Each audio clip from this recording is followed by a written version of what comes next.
हमने जो air purifier खरीद रखा है अपने घर के लिए वो कुछ ऐसा दिखता है। खोलकर दिखाना चाहूंगा आपको कि कितना सिंपल डिवाइस है एयर प्यूरिफायर। तो ऐसी सिचुएशन में मैं सजेस्ट करूंगा दोस्तों कि आप घर पर अपना खुद का एयर प्यूरिफायर बनाएं। महीने में दिल्ली की हवा दोबारा से खतरनाक स्तर तक पहुंच चुकी है। ताजा आंकड़ा बता रहा है कि 1 से 19 नवंबर तक दिल्ली में सिर्फ 2 ही दिन ऐसे रहे हैं जब हवा थोड़ी सी बेहतर हुई थी। फिर आप अपनी स्क्रीन पर देख रहे हैं भारत मंडपम से, ये असल में स्मॉग की चादर है, प्रदूषण की चादर। Delhi continues to choke under hazardous air quality. It's smoggy, it's dusty, and it's polluted. This is the condition of my air purifier. NASA pollution आपको बहुत बीमार कर सकता है। The current government is not even acknowledging that there is a problem. They are fudging statistics. सो दोस्तों, ना तो मैं यहाँ कोई हेल्थ इंश्योरेंस बेचूंगा ना ही कोई एयर प्योरीफायर। दोस्तों, इस वीडियो की स्टार्टिंग में ही मैं आपको बता दूं कि ये वीडियो थोड़ी कंट्रोवर्शियल हो सकती है। यहाँ हम बात करेंगे आज एक तेजी से बढ़ रहे मुद्दे की। अब क्योंकि इस वीडियो को हमने खास तौर से आपके लिए एक ऐसे पॉइंट ऑफ व्यू से बनाया है कि जिस नजरिए से इस मुद्दे को किसी ने नहीं देखा होगा।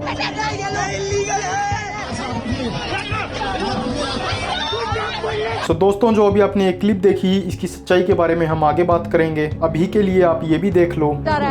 ये हमारे कॉन्स्टिट्यूशनल राइट्स का वायलेशन है और कोई ना कोई एक्शन लेना जरूरी है। हम 10 साल से इस बात से जूझ रहे हैं, हर बार हमें कुछ ना कुछ बोल के टरका दिया। दोस्तों, कैमरे के आगे के लोग, सड़क पर प्रोटेस्ट कर रहे लोग, न्यूज़ चैनल, मीडिया और सोशल मीडिया के यूट्यूब जैसे प्लेटफॉर्म पर ये लाखों वीडियो जिनका आज हम खुलासा करने वाले हैं। सो दोस्तों, वेलकम बैक अननोन यूनिवर्स के एक और एपिसोड। सो दोस्तों, हाल फिलहाल में बढ़ते हुए पोल्यूशन की चर्चा तो आपने सुन ही ली। अब ये बढ़ता हुआ पोल्यूशन आखिर है क्या, इससे क्या दिक्कत हो रही है और आगे क्या हो सकती है, अब लोग क्या कह रहे हैं और सरकार इस पर क्या कह रही है, आइए अब इस सारी चीजों के बारे में बात करते हैं। सो दोस्तों, सबसे पहले बात करते हैं इस महामारी के बारे में, आखिर ये है क्या। सो दोस्तों, सारी टेक्निकल और प्रोफेशनल चीजों को साइड में रखकर मैं बड़े सिंपल से वे में इसको आपको एक्सप्लेन करता हूं। दोस्तों, जो बार बार पोल्यूशन की बात हो रही है, आखिर 600 पार, 700 पार, 800 पार, आखिर ये है क्या।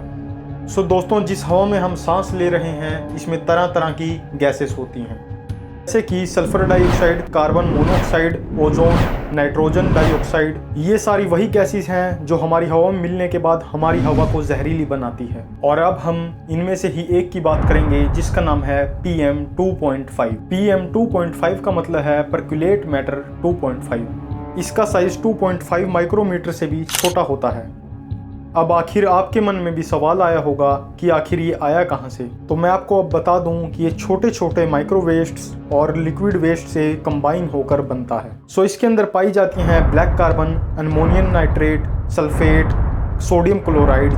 अब इन्हीं चीज़ों को मैं आपको एक एग्जांपल के तौर पे समझाता हूँ। अक्सर डीजल व्हीकल्स के अंदर अनबर्न डीजल इंजन ऑयल के साथ मिक्स होकर एग्जॉस्ट पाइप के जरिए बाहर आता है, तो इंजन ऑयल और अनबर्न डीजल का माइक्रो वेस्ट हमारी हवा में मिक्स हो जाता है और उसके अंदर वो हर एक गैस होती है जिसके बारे में अभी हमने बात की थी। अब इनका साइज इतना छोटा होता है कि आप अपनी आंखों से तो इनको नहीं देख सकते, लेकिन मैं आपको बता दूं कि अगर आपने सुबह की हल्की सी सनलाइट या फिर शाम की हल्की सी सनलाइट को विंडो से कमरे के अंदर आते हुए देखा होगा तो आपने नोटिस किया होगा कि उसके अंदर कुछ छोटे छोटे माइक्रो पार्ट्स उड़ते रहते हैं और वही छोटे छोटे पार्ट माइक्रो वेस्ट होते हैं। और अब बात करते हैं हम इनके इफेक्ट्स की। जब सांस लेने के साथ ये हमारे लंग्स में चले जाते हैं तो लंग्स में पहुंचने के बाद ये धीरे धीरे हमारे ब्रेन, हार्ट, किडनी, लीवर और बाकी सारे ऑर्गन्स को डैमेज करना शुरू कर देते हैं, जिसके कारण हमें lungs cancer, brain stroke, heart attack, kidney failure और डायबिटीज़ जैसी बीमारी होती हैं। सो दोस्तों, अब ये महामारी क्या है और इससे होने वाली तकलीफ़ों को तो आप समझ गए। सो दोस्तों, अब इस वीडियो को आप स्किप मत करना, क्योंकि अब मैं लेके चलता हूँ इस वीडियो के मेन टॉपिक की तरफ कि आखिर लोगों ने इस पे क्या कहा और सरकार ने इस पे क्या कहा। सो आइए दोस्तों, अब नजर मार लेते हैं एक बार इनकी तरफ भी। हमारा एक ही मुद्दा है, वो है साफ हवा का, लेकिन कोई एक्शन नहीं लिया जा रहा है। ये हमारे कॉन्स्टिट्यूशनल राइट्स का वायलेशन है, ये हमारे आर्टिकल 19 का भी वायलेशन है। ये गांधी का देश है, यहाँ पे हम पीसफुल प्रोटेस्ट भी नहीं कर सकते। ये कोई पॉलिटिकल मैटर नहीं है, ये साफ हवा की बात है। सो दोस्तों, इस इंटरव्यू में हमारी ये बहन ये कह रही हैं कि उनका एक ही मुद्दा है, वो भी साफ हवा। सो दोस्तों, मैं आप लोगों को बता दूं कि इनको एक साफ हवा की नहीं, एक साफ दिमाग की जरूरत है।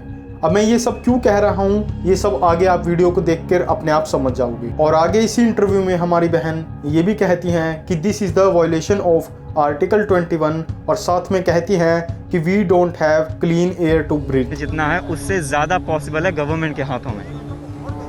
तो गवर्नमेंट को इस पर सोचना पड़ेगा कि क्या वो चाहती है कि ये चीज़ें ऐसे हर साल कॉन्टिन्यूसली होती रहे, या फिर वो सच में एक एग्जाम्पल सेट करना चाहती हैं कि हमने देखे सी अदर गवर्नमेंट्स की तरह केवल तमाशा नहीं देखा, हमने फिक्स की चीज़ें। अभी जो आपने एक क्लिप देखी ये एक अलग जगह चल रहे प्रोटेस्ट की है, जहां पर ये भाई साहब ये कह रहे हैं कि हमें सोल्यूशन चाहिए, हमें क्वालिटी ऑफ लाइफ चाहिए। और सिर्फ यही नहीं, इनके साथ बाकी सारे डोंकीज यानी कि गधे भी यही कह रहे हैं। सो दोस्तों, ये सारे लोग बेवकूफ़ हैं जो कि आज इन सारी चीज़ों के लिए पुलिस और गवर्नमेंट को ब्लेम कर रहे हैं। अब क्योंकि ये लोग इन सब बातों को भूल रहे हैं कि जिस पोल्यूशन को आज आप फेस कर रहे हो वो किसी सरकार पुलिस ने नहीं क्रिएट किया, वो तुमने खुद ने अपने लिए क्रिएट किया है। और ये सारे वही महान लोग हैं जिन्होंने दिवाली के समय कई हजारों रुपए के बम जला दिए थे। और साथ ही रावण दहन के दिन इन्होंने बड़े बड़े रावणों को बनाकर उसमें आग लगाकर सेलिब्रेशन की थी। आजकल के दिनों में इन लोगों को इस बात का तो बहुत पता है कि पोल्यूशन बढ़ रहा है, लेकिन फिर भी पोल्यूशन कम करने के लिए ये लोग अपनी तरफ से एक छोटा सा भी स्टेप नहीं उठाते। साथ ही वही लोग हैं जो अपने 1 से 1.5 किलोमीटर के दायरे में भी लोकल मार्केट्स में जाना पैदल पसंद नहीं करते। इनको वहां भी जाने के लिए एक 4 व्हीलर यानी कि कार की ज़रूरत पड़ती है, क्योंकि अगर इन्होंने 2 व्हीलर का यूज़ किया या फिर पैदल चले तो शायद थोड़ा प्रदूषण कम हो जाएगा। और पोल्यूशन को बढ़ाने की जिम्मेदारी इन्होंने अपने कंधों पर ले रखी है। ऐसा मैं नहीं कहता, ऐसा ये खुद क्लेम करते हैं। सुप्रसिद्ध जाहिर ध्रुव राठी ने कहा था कि आप पटाखे मत फोड़िए, इससे प्रदूषण फैलता है।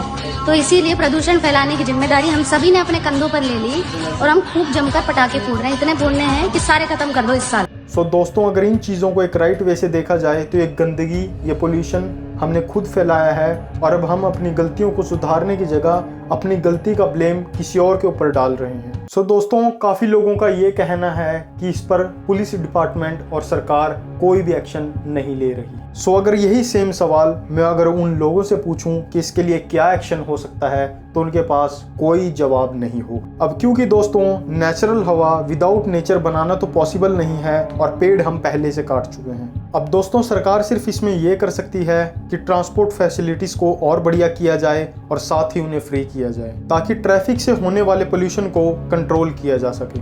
अब दोस्तों, ये मेथड्स बाहर की काफ़ी सारी फॉरेन कंट्रीज़ में भी यूज़ होते हैं, जैसे ऑस्ट्रेलिया, स्विट्ज़रलैंड, लग्जमबर्ग और काफ़ी अन्य देश, ताकि हर कोई अपने व्हीकल्स को यूज़ में ना ले और इससे पोल्यूशन कंट्रोल हो सके। देखिए, अब सरकार ने दिल्ली जैसे बड़े शहर में पहले से मेट्रो सिस्टम ऐड किया हुआ है, लेकिन पॉपुलेशन के ज़्यादा होने के कारण उसके भी हालात कोई ज़्यादा अच्छे नहीं। और साथ ही नए ट्रांसपोर्ट फैसिलिटीज़ को ऐड करने के लिए ग्राउंड लेवल पर भी जगह चाहिए, जो कि इतना आसान नहीं। और साथ ही दोस्तों, सरकार को इंडस्ट्रियल एरिया को पब्लिक सेक्टर से अलग कर कहीं दूर रीलोकेट करा देना चाहिए और साथ ही उनके वो इक्विपमेंट्स चेंज कर देने चाहिए जो कि लार्ज अमाउंट में पोल्यूशन क्रिएट कर रहे हैं, ताकि ऐसी प्रॉब्लम दोबारा आगे फ्यूचर में ना हो। सो दोस्तों, आज के लिए अलविदा। हम आपसे फिर मिलते हैं अननोन यूनिवर्स की एक और एपिसोड।